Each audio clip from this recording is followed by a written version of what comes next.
2024 लोकसभा चुनाव करीब है। देश के विभिन्न विभाग अपनी अपनी मांगों को सरकार के सामने रख रहे हैं। इसी कड़ी में आंगनबाड़ी कर्मचारी लंबे समय से प्रदर्शन कर रहे हैं। सरकार से अपनी मांगों को पूरा कराने के लिए गुहार लगा रहे हैं। बीते 4 अक्टूबर को भारी संख्या में अलग अलग जगहों की आंगनबाड़ी कर्मचारी दिल्ली के जंतर मंतर में शामिल हुई थी। इस आंदोलन में आंगनबाड़ी कर्मचारियों ने भारत सरकार के सामने अपनी आवाज को बुलंद किया, अपनी मांगों को लेकर जंतर मंतर में आंदोलन किया, लेकिन इसका कोई निर्णय नहीं निकल सका। सरकार उनकी मांगों को अनसुना कर रही है। इन आंगनबाड़ी कर्मचारियों की मांग है कि उन्हें भी राज्य कर्मचारी का दर्जा मिले। दूसरी तरफ 62 साल की जिन आंगनबाड़ी कार्यकर्ताओं को कोरोना काल में रिटायर कर दिया गया है, उनको मानदेय दिया जाए, साथ ही उन्हें मासिक पेंशन भी दिया जाए और आंगनबाड़ी कार्यकर्ताओं को जो प्री प्राइमरी से ज्वाइंटमेंट होना है वो भी हो। उन्होंने भारत सरकार और यूपी सरकार से अपील की है कि अगर उनकी मांगे पूरी नहीं होती है तो दिसंबर में फिर से लगभग 4.5 लाख आंगनबाड़ी कार्यकर्ता आगे आकर आंदोलन करेंगे और सरकार से अपनी मांगों को पूरा कराने के लिए एकजुट होकर लड़ेंगे। इस मामले में महिला आंगनबाड़ी कर्मचारी संघ की प्रदेश महामंत्री नीलम पांडे ने क्या कुछ कहा, आइए आपको सुनाते हैं।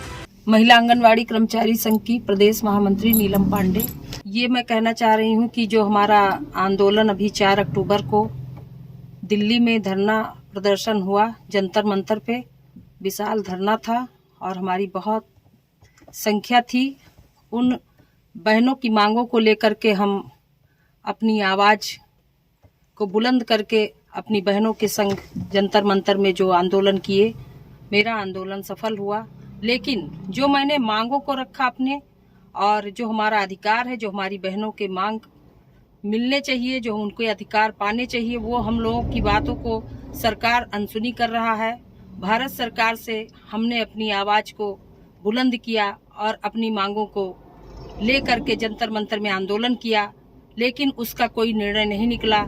हमारा पहला मांग था कि हमको राज कर्मचारी का दर्जा दिया जाए, हम भी राज कर्मचारी रहें और हमको भी वेतन मिलना चाहिए, क्योंकि हमारा जो काम है उस काम को देखते हुए सरकार हमारी बातों को न सुन रही है, अनदेखी कर रही है।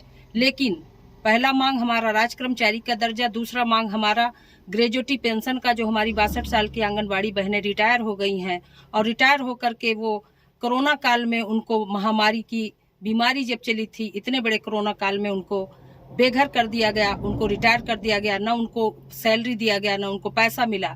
और 62 साल की आंगनबाड़ियों को हमारे रिटायर करके बैठा दिया गया। तो उनके लिए हमारा ग्रेजुएटी और पेंशन हम मांग कर रहे हैं कि एक मुश्त रकम उनको मिलना चाहिए, जो कि 5 लाख हो और 5,000 हर मंथली जैसे पेंशन के तौर पे भी दिया जाए। हम सरकार से, यूपी गवर्नमेंट से भी अपनी मांगों को मांग रहे हैं और भारत सरकार से भी अपनी मांगों को मांग रहे हैं।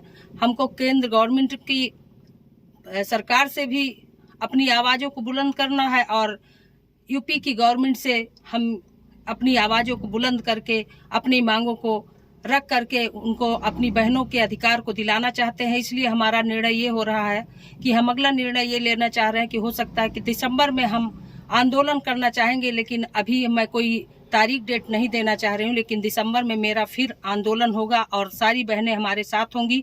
4.25 लाख की आंगनबाड़ी बहनों की आबादी जो उत्तर प्रदेश में है, सभी हमारा साथ देंगी और उनके अधिकारों के लिए हम एक बार फिर सरकार से लड़ने के लिए उत्सुक होंगे और अपनी लड़ाई, अपनी जंग छेड़ेंगे। दूसरी बात, जो ग्रेजुएटी पेंशन हमको मिलना चाहिए, वो ग्रेजुएटी पेंशन मिलना चाहिए और मिले, ये हम सरकार से अपील करेंगे। और हमारा तीसरा मांग है कि हमारा जो प्री प्राइमरी से ज्वाइंटमेंट करना है उसको किया जाए, हमारी बहनों को हमारे अधिकार दिए जाएं और हमारी बातों को अनसुनी न किया जाए। सरकार से यही हमारी अपील है। जय हिंद, जय भारत। मैं नीलम पांडे, प्रदेश महामंत्री, महिला आंगनबाड़ी कर्मचारी संघ।